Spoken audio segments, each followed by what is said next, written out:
Hello दोस्तों, स्वागत है आप सबका एक बार फिर से मेरे यूट्यूब चैनल में। दोस्तों, मैं आपको इस वीडियो के माध्यम से बताने वाला हूं कि अमेरिका के द्वारा जो कि रशियन ऑयल है, कच्चे तेल है, उसका उस पर पूरी तरह से प्रतिबंध लगा दिया है। तो दोस्तों, हम यहाँ पर समझेंगे कि आखिर रसिया पर क्रूड ऑयल पर जो प्रतिबंध लगाया गया है अमेरिका के द्वारा, तो उसका जो है भारत पर क्या असर पड़ेगा और विश्व पर क्या इसका क्या कहते हैं इम्पैक्ट पड़ने वाला है। तो दोस्तों, यदि यहाँ पे हम देख सकते हैं, इस समय यदि हम देखते हैं कि कितना चल रहा है, आप देख सकते हैं क्रूड ऑयल का लगभग 140 रुपये, $140 पर बैरल दोस्तों रेट इसमें चल रहा है, जो कि 2008 में, जैसे कि आपको पता है, जो कि मंदी आई थी उसके बाद से यदि देखा जाए तो ये सबसे हाईएस्ट है, जो कि इतने ज़्यादा क्रूड ऑयल में सर्ज देखा गया है, यानी उनके रेट में बढ़ोतरी इतनी भयंकर देखी गई है।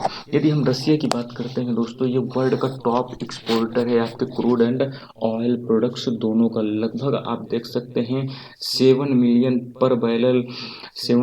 बैरल पर डे लगभग आपका ये उत्पन्न करता है, यानी प्रोड्यूस करता है। और जो ग्लोबल सप्लाई है उसका 7% सप्लाई जो है दोस्तों आप लोगों का रसिया के द्वारा ही आता है। अगर अमेरिका के द्वारा इस तरह का बैन लगाया जाता है रसिया पर, तो दोस्तों इससे जो प्राइसेज हैं वो बहुत बुरी तरह बढ़ने वाले हैं।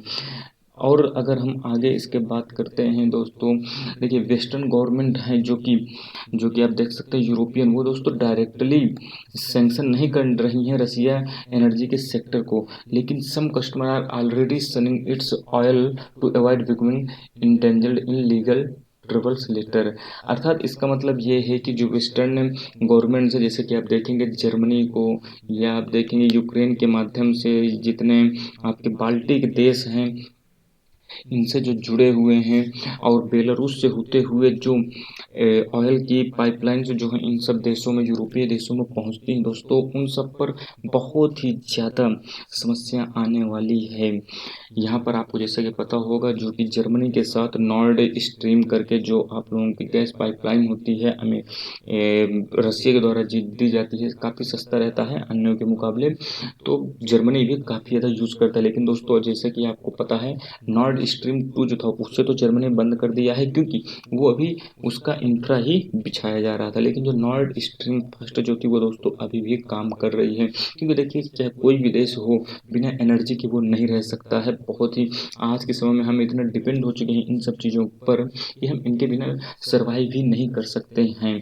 यहाँ पर दोस्तों एक जेपी मॉर्गन करके संस्था है, उन्होंने प्रिडिक्ट किया है कि क्रूड ऑयल की जो रेट है दोस्तों वो 185 बैरल पर डे लगभग हो जाएगा, यदि इसी तरह की स्थिति बनी रही और रसिया के एक्सपोर्ट पर बैन लगाया रहा आपके वेस्टर्न कंट्री और साथ ही यूएसए के द्वारा। ये दोस्तों बहुत ही ज़्यादा खराब न्यूज़ है हम भारतीयों के लिए खासकर, क्योंकि दोस्तों हम लोगों का जो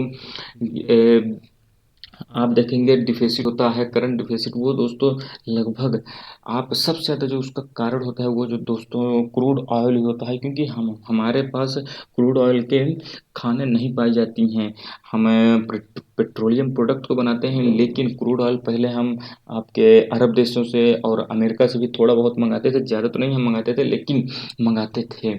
अब इसके बाद आप देखेंगे यहाँ पर, यदि मैं आगे आपके बात करता हूँ कि यहाँ पर जैसे कि आपको पता है जेपी मॉर्गन ने बताया कि लगभग 180 185 पर डॉलर आप लोग क्या कहते हैं रेट पहुंचने वाला है।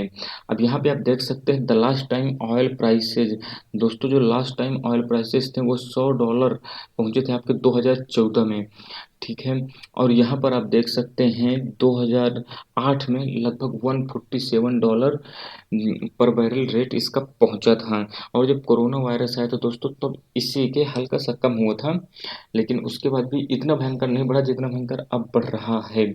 अब यहाँ पर आप देख सकते हैं एक ये जो है आप यहाँ देख सकते हैं जिवानो स्टोनोवो करके हैं, जो कि कमोडिटी एनालिस्ट हैं यूबीएस के। तो दोस्तों उन्होंने कहा है कि यदि ये वार और ज़्यादा खींचती है तो दोस्तों डॉलर पर बैरल से भी ज़्यादा हाई रेट इसका चला जाएगा।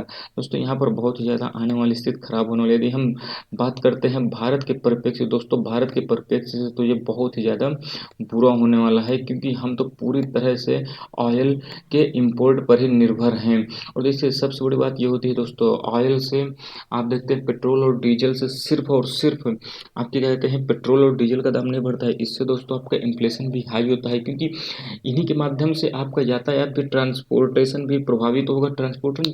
ट्रांसपोर्ट यदि प्रभावित होगा दोस्तों, उससे होगा क्या, जो कि हमारे खाने की वस्तुएं या कोई भी सामान है, कमोडिटीज़ जितनी भी आती हैं जो इधर से उधर स्थानांतरित करने पर पहुंचते हैं दोस्तों, उन सब के रेट जो है बहुत ही ज़्यादा हाई होने वाले हैं। दोस्तों जैसे कि आपको पता है, चुनाव के चक्कर में हमारे यहाँ लगभग 1.5-2 महीने से रेट नहीं बढ़ रहे थे, लेकिन दोस्तों ये मान के चलिए अब चुनाव खत्म हो चुका है, बहुत ही जल्द आपको 2 से 3 दिन के अंदर आप देखने को मिलेगा आपको कि रेट इसके दोबारा से बढ़ना शुरू हो जाएंगे।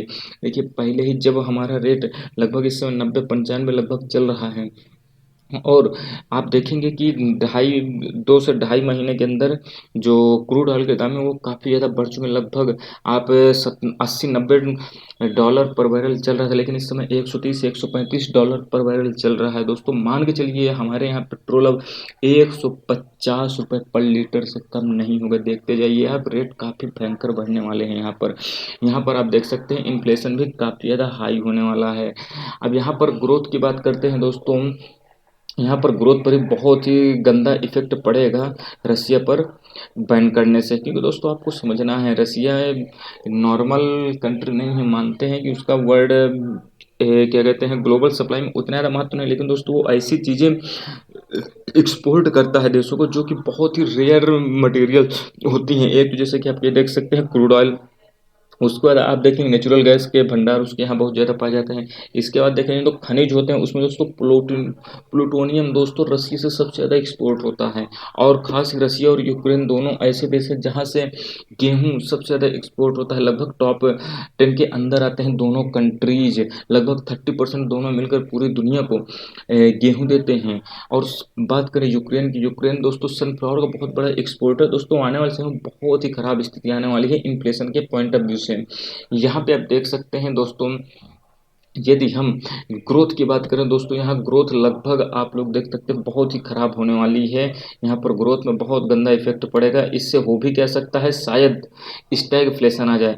अब आप कहेंगे स्टैगफ्लेशन क्या होता है दोस्तों, यहाँ पर स्टैगफ्लेशन जो होता है, स्टैगफ्लेशन का मतलब ये होता है कि आपकी इन्फ्लेशन है वो तो लगातार बढ़ रही है, लेकिन जो आपकी इनकम है, जैसे आप देखते हैं कि हमेशा आप देखेंगे सैलरी वगैरह होती है वो इन्फ्लेशन के आधार पर ही आपकी बढ़ती जाती है लगातार। लेकिन यहाँ पर होगा क्या अब कि आपका क्या कहते हैं इन्फ्लेशन तो बढ़ता जाएगा, महंगाई तो बढ़ती जाएगी, लेकिन आपकी जो सैलरी है वो दोस्तों यानी आपकी कमाई जो है वो ठप हो जाएगी, यानी रुक जाएगी। तो दोस्तों ये बहुत ही ख़राब स्थिति होती है किसी भी देश के लिए। और यदि हम बात करते हैं स्टैगफ्लेशन को किसने बनाया था, यानी इस स्टैगफ्लेशन की जो अवधारणा थी इसे किसने लागू किया था, तो दोस्तों ये है कि क्या कहते हैं आपके यूके के अर्थशास्त्री थे जिन्होंने इसे लागू क्या किया था, इसकी परिभाषा जारी की थी। तो ये महत्वपूर्ण वीडियो है दोस्तों, यहाँ पर देखते हैं कि क्या होता है। मिलते हैं अगली वीडियो में, तब तक के लिए दोस्तों धन्यवाद, जय हिंद।